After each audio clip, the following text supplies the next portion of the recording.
July 7th, 1968. Harlem, New York. 2,000 people packed into Abyssinian Baptist Church to bury Ellsworth Bumpy Johnson, the most powerful black gangster in American history. Every mobster in New York was there, circling like vultures, waiting to carve up his empire. Then the church doors opened, and a ghost walked in. Al Capone, the man the world believed had died 21 years ago. He was carrying a briefcase, and the room went silent. Nobody moved. Nobody breathed. Because Al Capone was supposed to be dead, buried in 1947, yet here he stood in the flesh. What Capone did next with that briefcase made every mobster in that church bow down in respect and changed everything they thought they knew about the underworld. Chapter 1. The day Harlem lost its king. The call came at 6:47 in the morning on July 7th, 1968. Bumpy Johnson was dead. Heart attack at Wells Restaurant on Lenox Avenue. Collapsed right there at his favorite table, gone before the ambulance arrived. 62 years old. No warning, no goodbye, just gone. The news spread through Harlem like wildfire, traveling from corner to corner, barbershop to barbershop, until every single person in the neighborhood knew that their king had fallen. Bumpy Johnson had ruled Harlem's underworld for nearly 4 decades. He controlled the numbers rackets, the protection money, the heroin trade. He had connections that reached from street corners to City Hall, from local precincts to federal offices. Politicians owed him favors.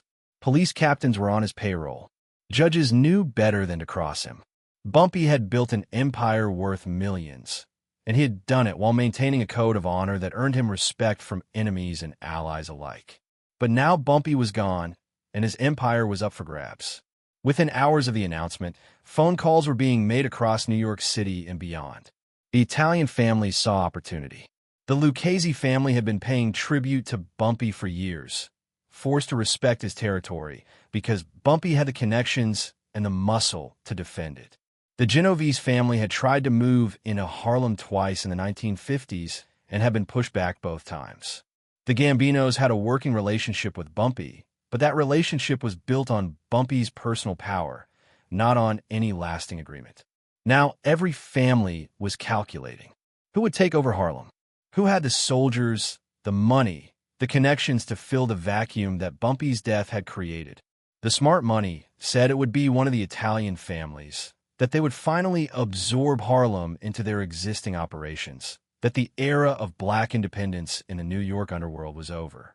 The funeral was scheduled for July 10th at Abyssinian Baptist Church, the largest and most prestigious church in Harlem.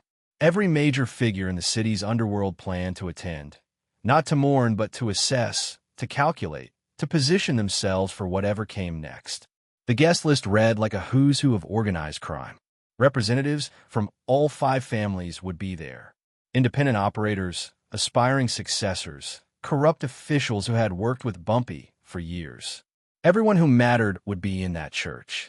But there was one name that nobody could have expected to see. One man whose presence was literally impossible by every account known to the public. Al Capone. The official story was simple and well documented. Alphonse Gabriel Capone had died on January 25, 1947, at his Palm Island estate in Florida. Cardiac arrest following a stroke, complications from syphilis that had ravaged his brain during his years in Alcatraz. His funeral had been held in Chicago. His body had been buried at Mount Carmel Cemetery. Newspapers around the world had reported his death. The most famous gangster in American history was gone, and that was that. Except it wasn't. What the public didn't know, what even most of the underworld didn't know, was that Al Capone's death had been an elaborate deception. The funeral in 1947 had been real enough, but the body in the casket wasn't Capone.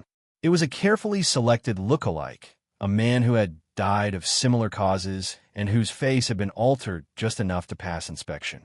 The doctors who signed the death certificate had been paid handsomely. The family members who mourned publicly had been in on the secret.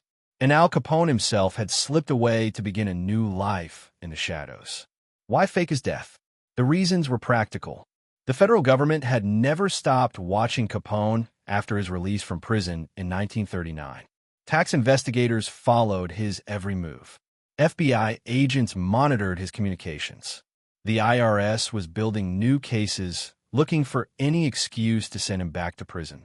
Capone's health was genuinely deteriorating, but he wasn't ready to die yet, and he certainly wasn't ready to spend his final years in a cell. So he disappeared, created a new identity, moved between safe houses in South America, Europe, and eventually back to the United States under a different name. He stayed connected to his organization through trusted intermediaries, still pulling strings, still making decisions, but from a distance that kept him safe from prosecution and public attention. For 21 years, Al Capone had been a ghost, a rumor that occasionally surfaced in underworld circles, quickly dismissed as wishful thinking or deliberate misinformation. Only a handful of people knew the truth. His closest family members, a few loyal lieutenants who had helped orchestrate the deception, and one other person, Bumpy Johnson. Bumpy had discovered the truth in 1952 during a meeting with one of Capone's intermediaries in Havana. The intermediary had let something slip, a reference to Capone in the present tense, a comment about his current preferences that made no sense if Capone had been dead for 5 years. Bumpy had pressed, carefully, diplomatically, and eventually the truth had emerged. Bumpy never told anyone. He understood the value of secrets, understood that some information was more valuable kept than shared. And he understood that knowing Capone was alive gave him a connection that no other black gangster in America possessed. Over the following years, Bumpy and Capone had communicated occasionally, always through intermediaries, always with extreme caution. They had helped each other when circumstances required it, had maintained the alliance they had forged decades earlier, had kept faith with each other even as the world changed around them. Now Bumpy was dead, and somewhere in the shadows, Al Capone had received the news. The ghost was about to walk among the living one more time. The night before the funeral, whispers began circulating through certain channels.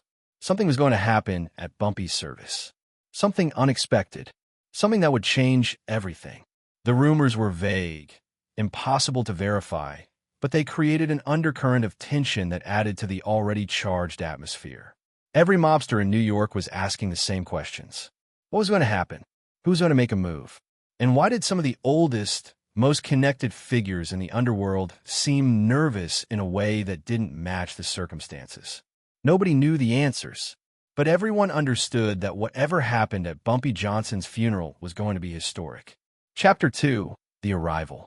July 10th, 1968. The morning of the funeral dawned hot and humid, the kind of New York summer day that made suits stick to skin and tempers run short. By 9 o'clock, Abyssinian Baptist Church was already filling up. 2,000 seats, and every single one of them would be occupied before the service began. The front rows were reserved for family, for Bumpy's widow Mamie, for his daughter Elise, for the close associates who had worked with him for decades. Behind them sat the politicians, the community leaders, the legitimate businessmen who had benefited from Bumpy's generosity and protection over the years. And behind them, filling the middle and back sections of the church, sat the gangsters. They came from every corner of the city's underworld. Carmine Tremonti, representing the Lucchese family. Fat Tony Salerno from the Genovese organization. Carlo Gambino himself, the quiet boss who rarely appeared in public, his presence a sign of how significant Bumpy's death was to the balance of power in New York. Joey Gallo, the unpredictable enforcer who had survived a dozen assassination attempts. Nicky Barnes, the young dealer whom many believed would try to claim Bumpy's throne. They sat in their expensive suits, their faces appropriately solemn, their eyes constantly moving, watching each other, calculating, planning. The service was scheduled to begin at 11 o'clock.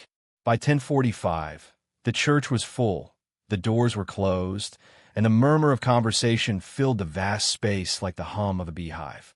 Everyone was waiting for the service to begin, waiting to see what would happen next, waiting for whatever surprise the whispered rumors had promised. Then the doors opened.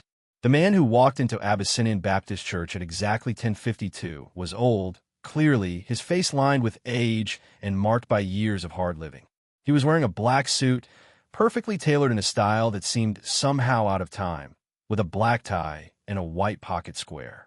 He walked with a slight stiffness, the movement of someone whose body had endured more than its share of punishment. In his right hand, he carried a black leather briefcase. For a moment, nobody recognized him. He was just an old man, a latecomer to the service, someone who would find a seat in the back and pay his respects like everyone else. Then someone in the middle rows gasped. Then another. Then the whispers started, spreading through the church like fire through dry grass. It can't be. He's dead. That's impossible. Oh my God, that's him. The church went silent as recognition spread. 2,000 people stared at the man in the doorway, their minds struggling to process what their eyes were telling them. Because the man standing there, the man who had just walked into Bumpy Johnson's funeral, was Al Capone. Not a lookalike, not an impersonator. Al Capone himself, older than anyone had ever seen him, but unmistakably, undeniably him. The same build, the same bearing, the same eyes that had stared down 1,000 enemies over a career that had made him the most famous criminal in American history. Al Capone, who had been dead for 21 years, was standing in a church in Harlem. Capone began walking down the center aisle. His footsteps echoed in the silence, each one deliberate, unhurried. He looked neither left nor right, kept his eyes fixed on the front of the church, on the casket where Bumpy Johnson lay in eternal rest. Every mobster he passed watched him go by with expressions that mixed disbelief with terror. Nobody spoke. Nobody moved. Nobody breathed.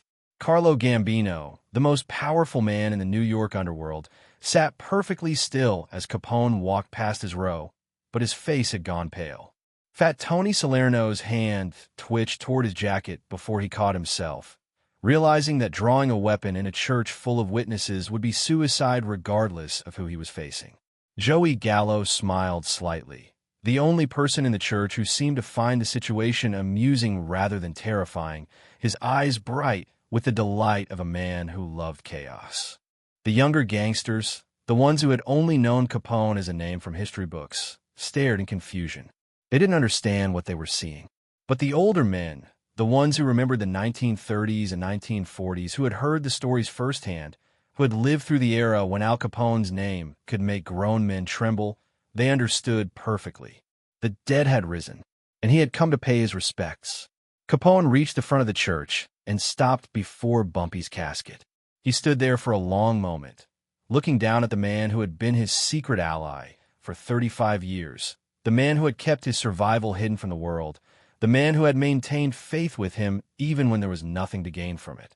Then he set the briefcase on the floor, knelt down slowly, his joints protesting the movement, and opened it.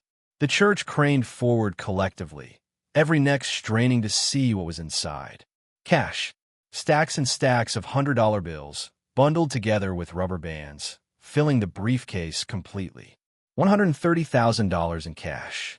In 1968, that was equivalent to nearly $1 million in modern money.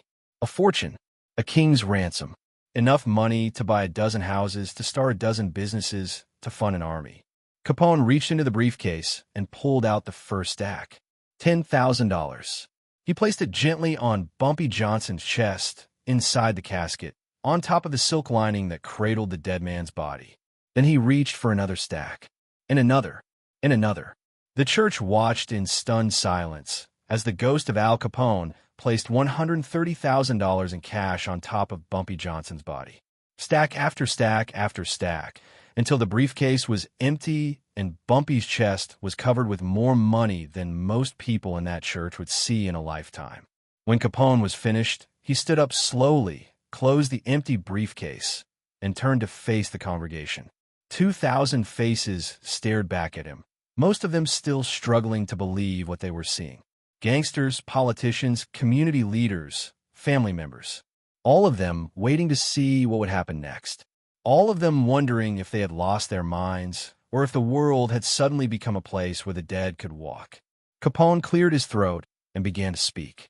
His voice was rougher than it had been in his prime, aged by years and illness, but it still carried the authority of a man who had spent his life commanding rooms full of dangerous people.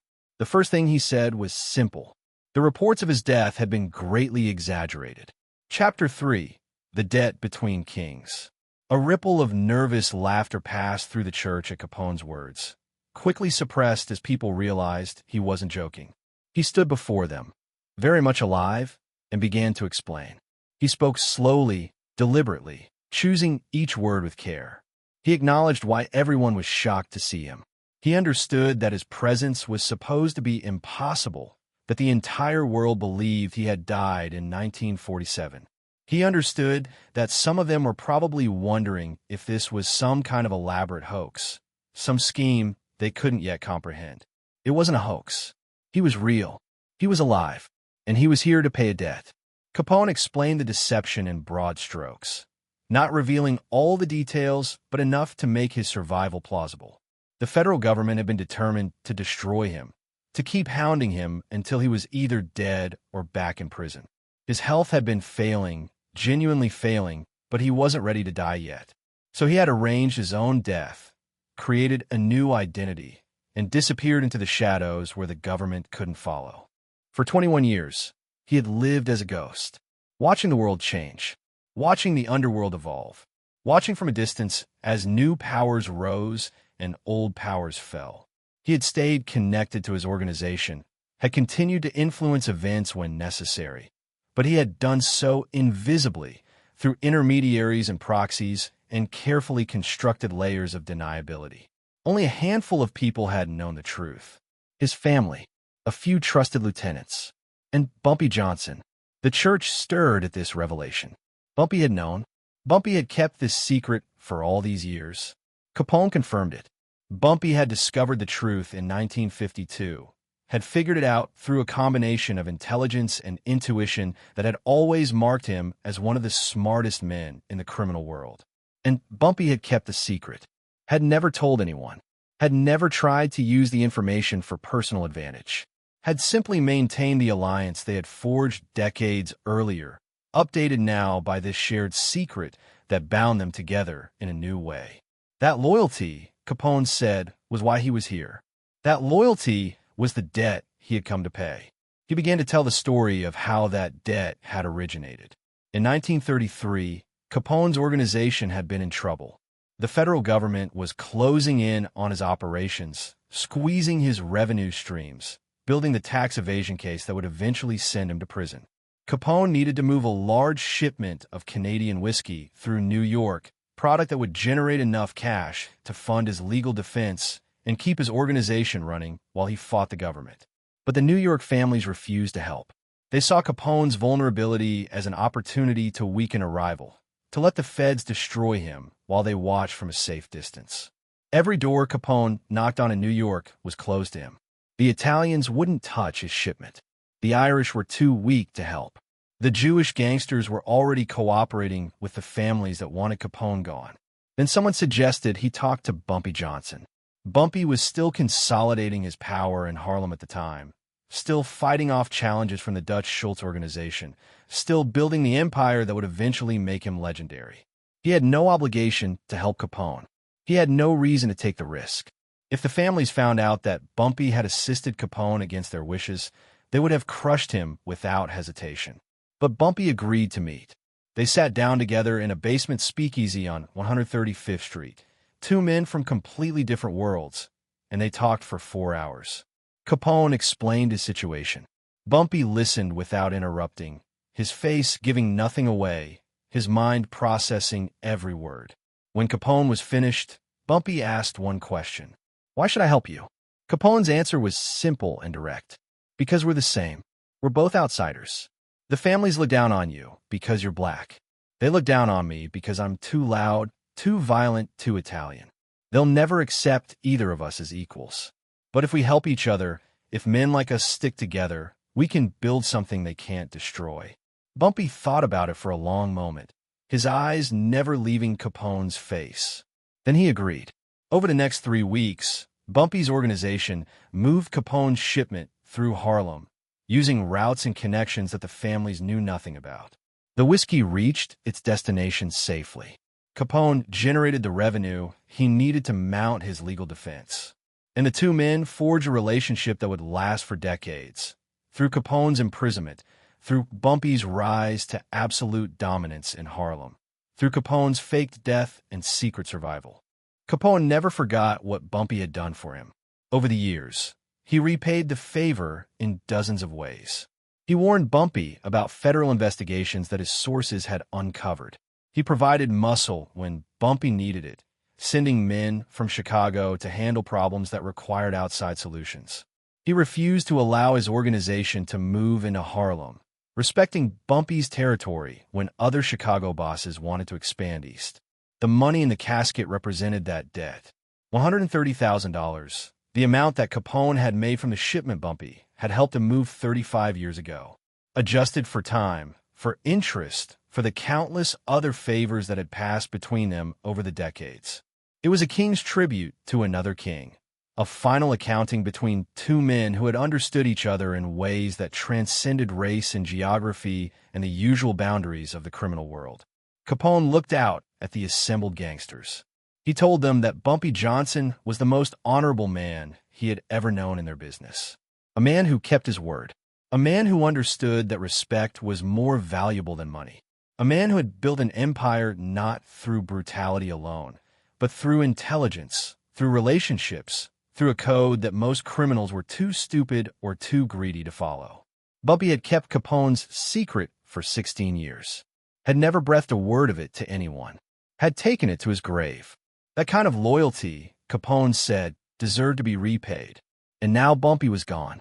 And Capone was here to make sure that his legacy was protected, to demonstrate to everyone in this church what respect looked like when it was real and not just words. Chapter 4. The Declaration.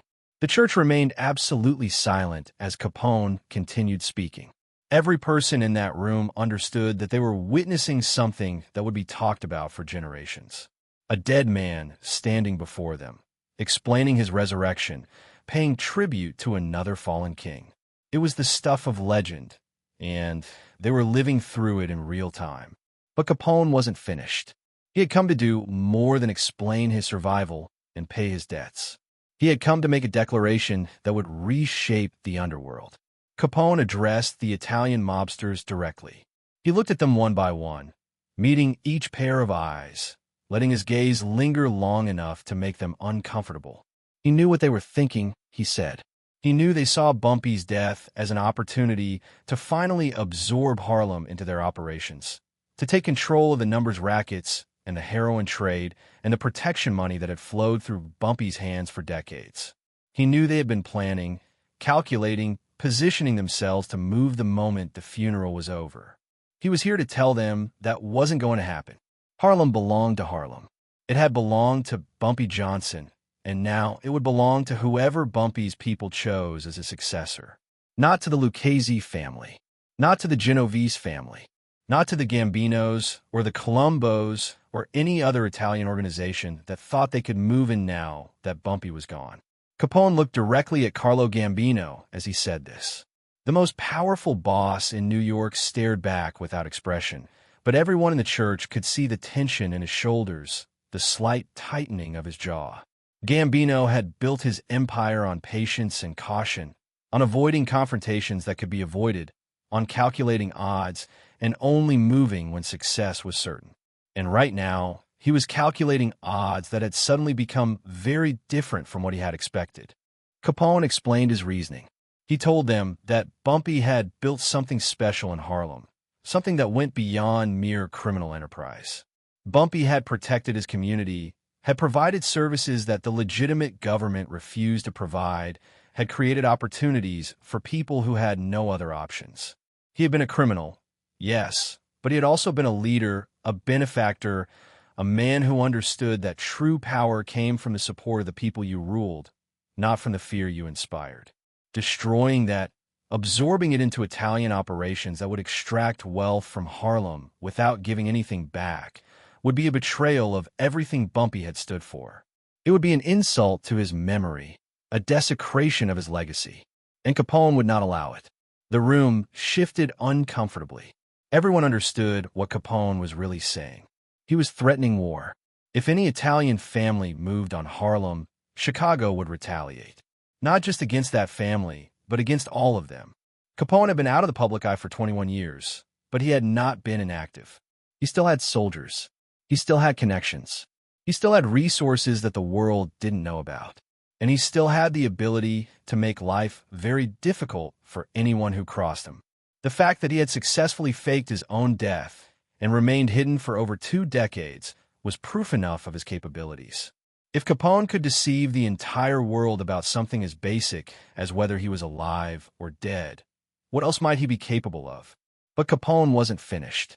He turned to the black gangsters in the church, to Nicky Barnes and the others who were positioning themselves to inherit Bumpy's throne. His voice softened slightly, but his message was equally serious. He told them that with power came responsibility. Bumpy had understood that. Bumpy had protected his people, had used his wealth to support his community, had maintained standards that elevated his entire operation above mere thuggery. Bumpy had been a gangster, but he had also been something more, a symbol of what black men could achieve, even in a world that was stacked against them at every turn. Whoever took over Harlem needed to understand those same principles. If they became predators, if they destroyed their own community in pursuit of profit, if they flooded the streets with poison without any thought for the damage they caused, if they abandoned Bumpy's code, they would find that Capone's protection came with expectations. He would be watching. His organization would be watching. And anyone who dishonored Bumpy's legacy would answer for it, just as surely as anyone who tried to take Harlem from the outside. Capone looked around the church one final time. He told them that what he had just done, placing $130,000 in a dead man's casket, wasn't about showing off. It wasn't about proving how rich he was or how powerful he remained. It was about demonstrating what respect looked like when it was genuine. Bumpy Johnson deserved respect. He deserved to be sent off like the king he was.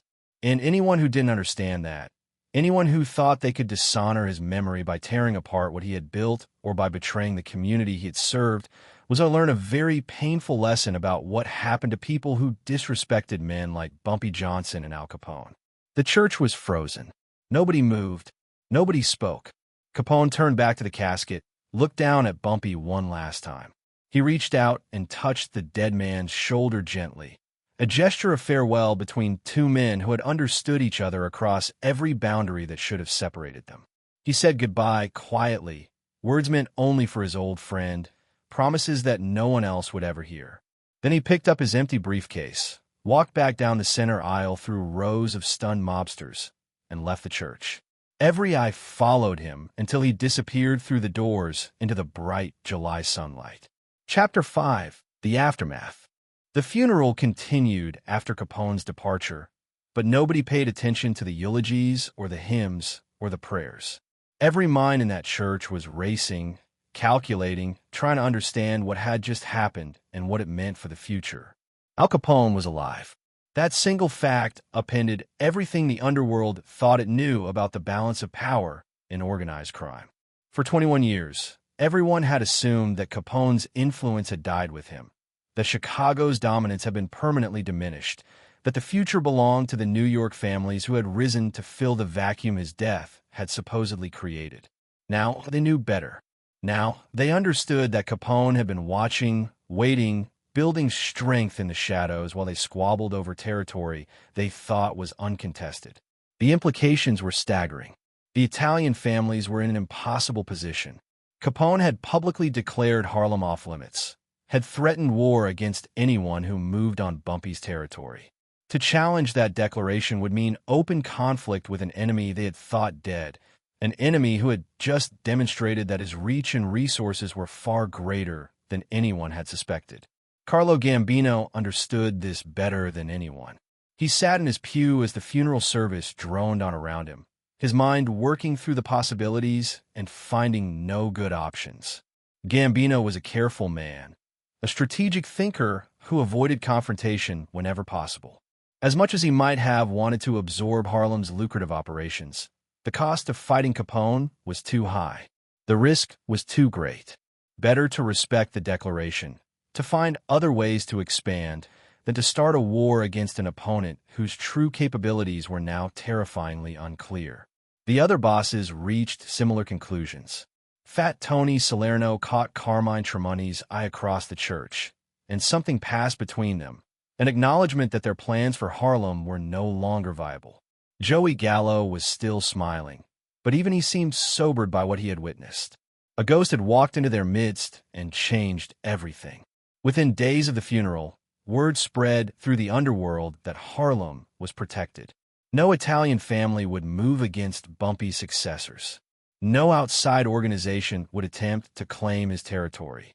Capone's declaration had established new boundaries that everyone understood had to be respected, not because of tradition or negotiation, but because the alternative was too dangerous to contemplate. For the black gangsters who had been positioning themselves to take over, this was both an opportunity and a warning. They had Capone's protection, but they also had his expectations. Whoever emerged as Bumpy's successor would need to maintain the standards that Capone had described. Community support, reinvestment, the code of honor that had made Bumpy more than just another criminal. The transition of power happened relatively smoothly over the following months. Bumpy's existing organization remained intact, run by lieutenants who had worked with him for years, who understood his methods and shared his values. The numbers rackets continued operating. The protection arrangements remained in place. Harlem's underworld maintained its independence exactly as Capone had demanded. News of Capone's appearance at the funeral spread far beyond New York. In criminal circles across the country, the story was told and retold, embellished and analyzed. The image of Capone placing $130,000 on Bumpy's chest became legendary, a symbol of what respect looked like in their world, a reminder that even the most powerful men acknowledged debts and honored codes. But there was another layer to the legend now. The story of Capone's faked death, his 21 years in the shadows, his dramatic resurrection at Bumpy's funeral. It added a dimension of mystery and power to the tale that elevated it beyond mere gangster history into something approaching myth. If Al Capone could fake his own death and remain hidden for 2 decades, what else might be possible? What other secrets might be lurking in the shadows of the underworld? What other assumptions might prove to be illusions? The message was clear, and it extended beyond just the protection of Harlem. The message was that the underworld was deeper and more complex than anyone fully understood, that power could exist in forms that weren't visible, that the men who truly controlled things might not be the ones whose names appeared in newspapers. As for Capone himself, he disappeared after the funeral as completely as he had appeared. He never made another public appearance, never revealed himself to the world again. Some said he returned to his hidden life, to whatever sanctuary had sheltered him for 21 years. Others claimed he died for real within a few years of the funeral, his health finally giving out after the exertion of his last great public act. Nobody knew for certain, and Capone presumably preferred it that way. But his appearance at Bumpy's funeral remained his final major public act, his last statement to the criminal world he had dominated for so long. And it was perhaps the most fitting final act he could have chosen. Not a display of violence or intimidation, but a display of respect and loyalty. A resurrection undertaken not for personal gain, but to honor a friend and protect a legacy. The underworld remembered. Chapter 6, The Legacy. Decades later, people still talk about the day Al Capone walked into Bumpy Johnson's funeral with $130,000 in cash. The story has become legend, told in barbershops and bars, referenced in movies and music, held up as the ultimate example of what respect looks like in worlds where respect is the only currency that truly matters. But the story is more than just a tale of money and tribute. It's a story about loyalty, about debts that transcend years and circumstances, about the bonds that can form between men who understand each other across every boundary that should have separated them. The first lesson is about debt. Capone remembered what Bumpy had done for him 35 years earlier. He remembered the risk Bumpy had taken, the trust he had shown, the help he had provided when everyone else had turned away. And when the time came to repay that debt, Capone didn't hesitate. He didn't calculate whether it was convenient or profitable or safe. He emerged from 21 years of hiding, revealed his greatest secret to a room full of his rivals, and paid what he owed publicly, dramatically, in a way that left no doubt about his sincerity. In a world where betrayal was common and loyalty was rare, that kind of honor stood out. It reminded everyone watching that some men kept their word, that some debts were sacred, That reputation was worth more than any amount of money or any amount of secrecy. The second lesson is about respect. Capone didn't have to attend Bumpy's funeral. He didn't have to make that declaration. Didn't have to threaten war against anyone who moved on Harlem. He could have stayed hidden, let the New York families fight over Bumpy's territory, watch from a distance as the vultures picked the empire clean. His secret would have remained safe. His comfortable invisibility would have continued undisturbed. But that would have been disrespectful. It would have allowed others to dishonor a man who deserved better. And Capone understood that allowing disrespect, even when it didn't directly affect him, diminished everyone.